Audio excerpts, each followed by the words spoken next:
Good evening everybody. I am sivakumar reddy, working as a lecturer in Electrical and Electronics Engineering in Government Polytechnic Nellore. I have been in this department since 2001. I have completed my MTech at the National Institute of Technology, Tiruchirappalli in Power Electronics. Today I would like to discuss briefly on the DC circuits. First of all, I would like to distinguish between an electrical network and a circuit.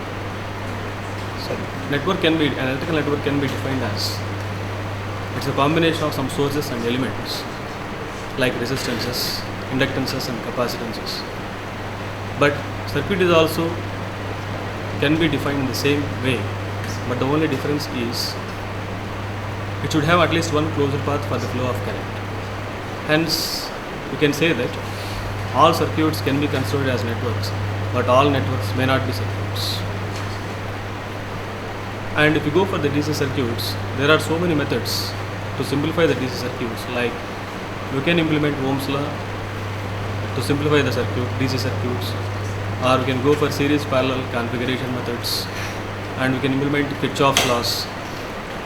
Like that, there are so many methods are there, but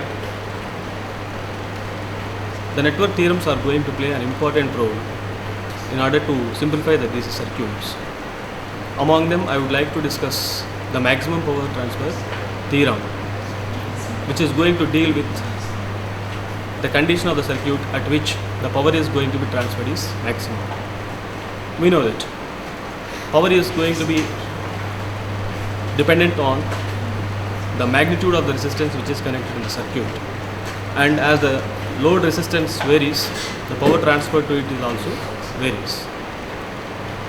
As per the maximum power transfer theorem, the power transfer to a load will be maximum when its value will be equal to the Thevenin's resistance, and hence maximum power transfer theorem can be considered as one of the applications of Thevenin's theorem, which states that any complicated linear bilateral network can be replaced by a single voltage source in series with a resistance.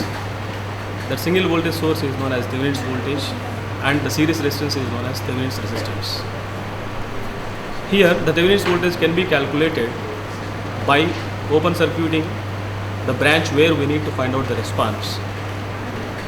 And if you measure that open circuit voltage, that will give us the Thevenin's voltage. And the series resistance is nothing but it is the equivalent resistance between the same terminals by making all the sources equal to 0. Here, making all the sources equal to 0 in the sense, if it is an ideal voltage source, it is to be replaced by a short circuit, and if it is an ideal current source, it is to be replaced by an open circuit.